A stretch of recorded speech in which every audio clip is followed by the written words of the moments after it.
Hey guys, analyzed a few of our flex clips from last Thursday, wanted to look at what causes the flex to break down and what offenses may try to counter it.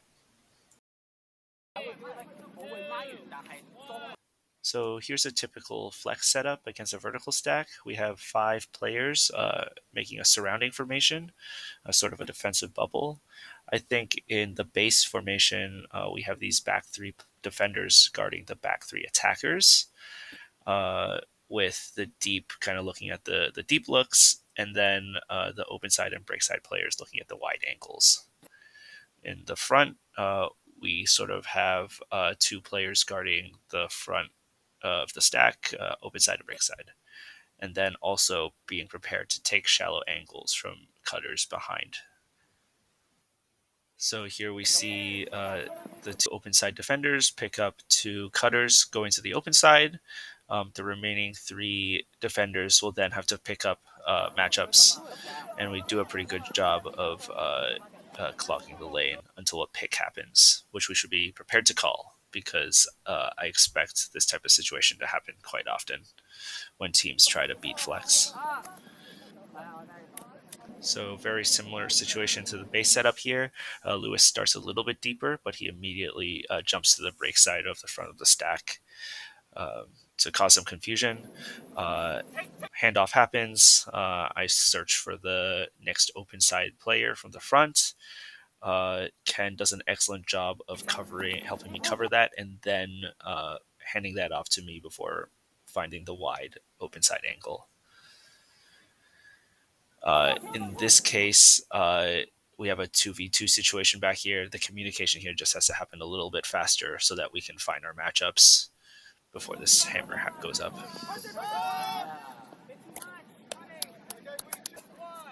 So here, Josh follows Gajan all the way to the open side, and this creates a bit of a mismatch situation in the back because Ken will take Nick here, but Jonathan and Lewis stay on the front of the stack, and that leaves Steven kind of free. So we probably prefer the handoff to happen to the open side.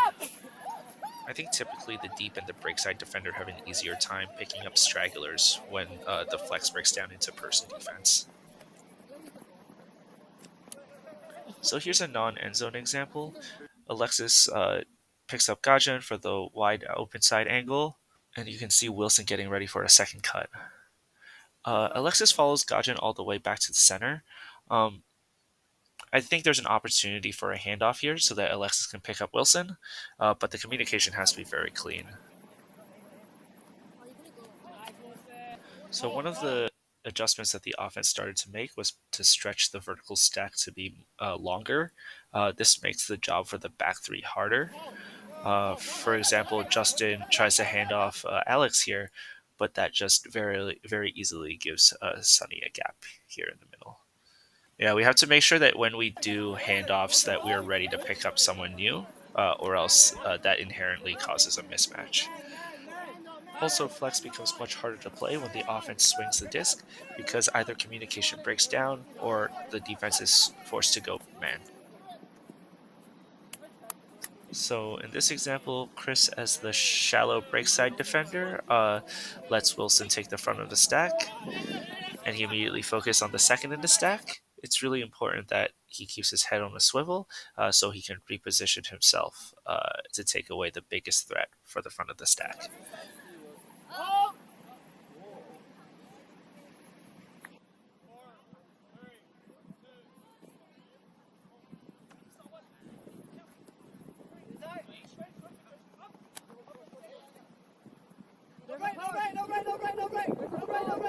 So here we do a pretty good job of finding our matchups through a few swings. The only issue here is when Sunny and Lewis both look at Buzz because Sunny poaches a little too much to the front, and that lets Justin get free for this hammer.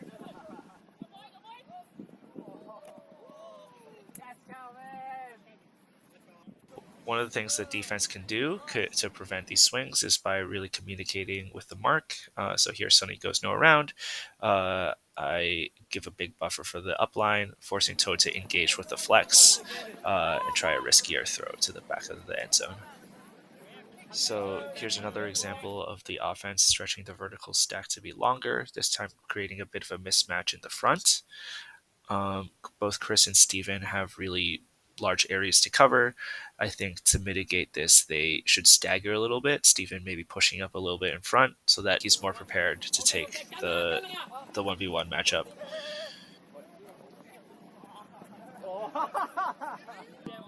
This time, there's a really big gap between the first and second in the stack, effectively isolating the front. Uh, this throw gets completed, and it's really important when that happens that the remaining four defenders of the stack find their matchups fast. Uh, there really isn't an opportunity for handoffs when the stack is so spread apart. So when someone calls for it, the there's a cascading breakdown. Similar situation here. Front do a good job of picking their players up. Uh, Alex gets the disc, um, but the open side and break side players are a little too focused on the third, um, and they leave the fourth open. KO here gets an easy continuation. So this is an example where everyone matches up really well. The front ISO is defended. The handoffs to the front are really well done, and there's a missed throw to the front. So here we set up a little more man-to-man in the front, and it doesn't work out for us because when this swing happens, Chris gets a very easy continuation to the middle.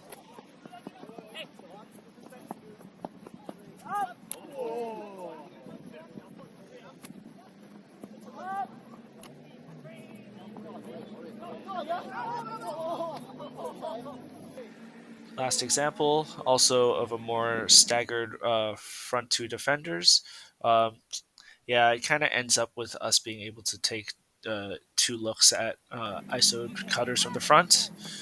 And when one goes off, then we're essentially playing man to man, and we're able to kind of dominate into the end zone. And that's the end of the video. Thanks for watching, and I'll see y'all in Malaysia.